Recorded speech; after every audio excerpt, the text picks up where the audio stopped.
Bienvenidos a un tutorial de Photoshop. Mi nombre es Ildefonso Segura y hoy quiero hablaros de algo que es uno de los pilares básicos de este software, los modos de fusión.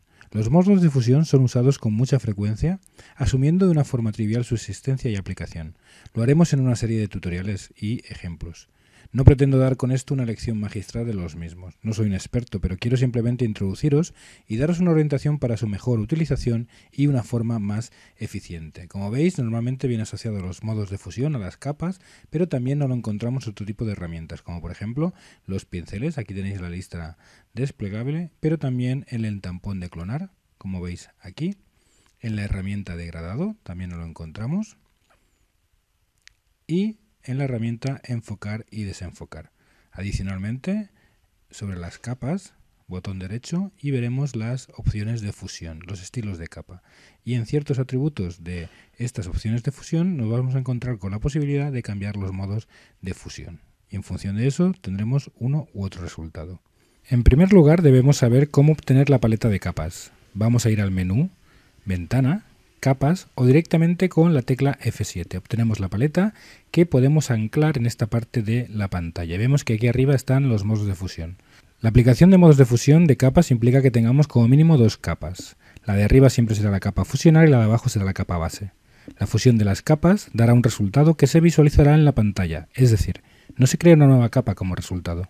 Tenemos los modos de fusión agrupados y básicamente la distinción de los grupos está en la tendencia del resultado al aplicar el modo de fusión. Por ejemplo, tenemos aquí efectos muy neutros. En segundo lugar, nos retorna resultados más oscuros. En tercer lugar, resultados más claros. El cuarto nos trae unos resultados de más de contraste.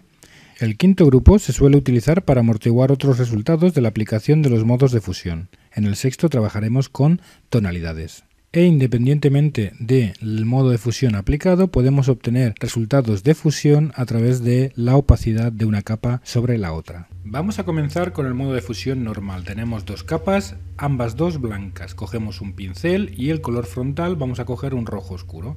Damos aquí a OK, pintamos en la primera capa. Hacemos un clic y tenemos ahí ese círculo. Cambiamos el color frontal a un rojo mucho más claro.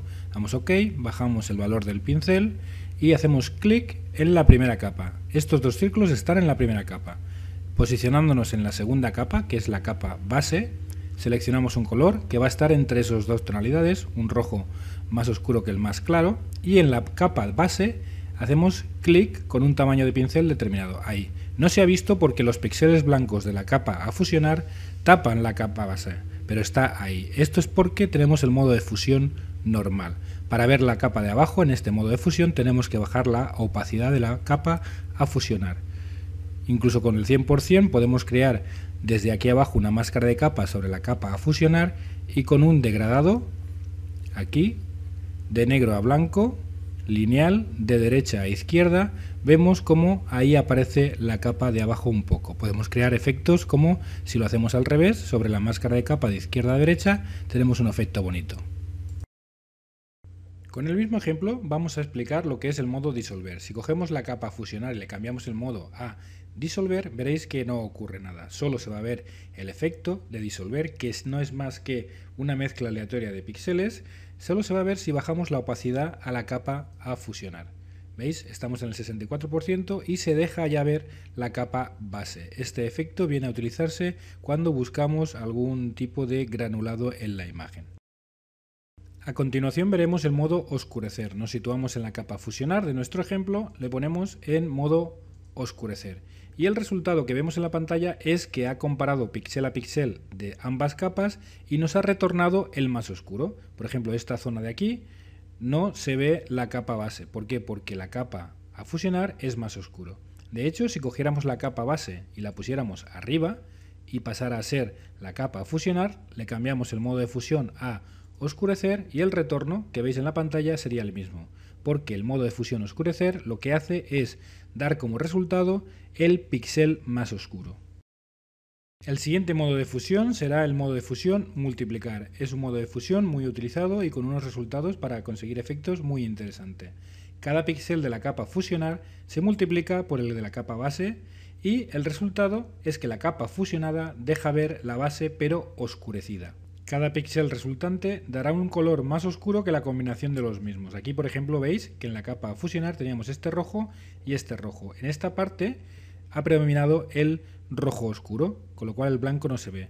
En esta parte ha predominado justamente la circunferencia de la capa base y en esta igual. Pero en la intersección la combinación de colores se ha multiplicado, con lo cual lo veis mucho más oscuro. A modo de ejemplo podéis ver, por ejemplo, este texto. Tenemos esta capa aquí con el fondo de roca y el modo de fusión, que está en normal, lo vamos a cambiar a modo multiplicar y ahí veis un efecto bonito. Si además le ponéis una máscara de capa, por ejemplo como esta, y le añadís alguna otra con algún otro modo de fusión, podría quedar este efecto interesante. El siguiente modo de fusión es el modo subexponer color. Es parecido a multiplicar, pero el resultado de la imagen dando una imagen más oscura le da mayor contraste. En este modo tenemos que tener en cuenta que se mantienen los píxeles blancos de la capa base, cosa la cual no pasaba en el modo de fusión multiplicar. Como veis, esta zona de aquí tenía píxeles blancos en la capa base y esta también. Ha predominado el color blanco. Vamos a ver otro ejemplo de cómo funciona este modo de fusión comparado con el de multiplicar. Cogemos, duplicamos la capa trayéndola aquí a este icono y la vamos a poner en modo de multiplicar. Aquí veis que se han multiplicado los colores más oscuros, un poco respetando los blancos. ¿Cuál es la diferencia respecto de subexponer color? Si lo ponemos en modo subexponer color, vemos que hay un mayor contraste y siempre respetando el blanco. A continuación vamos a ver el modo de fusión subexposición lineal. Antes de darle, lo que quiero es que recordéis cómo sería el modo de fusión multiplicar. Veis la imagen original oscurecida. A la vez quiero que recordéis lo que era subexponer color. Era como dar contraste a las zonas más oscuras respetando blancos. Pues entiendo el subexposición lineal como una mezcla de los dos anteriores. Se oscurece en general toda la imagen creando muchos contrastes. Vamos a ver otro ejemplo donde podemos aplicar este modo de fusión. Control clic sobre la capa de la circunferencia y añadimos un degradado angular de este tipo. Damos aquí a OK y vamos desde el centro aproximadamente hasta un extremo y tendremos esto. Hacemos Control J para duplicar esa capa y nos vamos a filtro, a ruido, añadir ruido y le damos, por ejemplo, 90% de ruido. OK.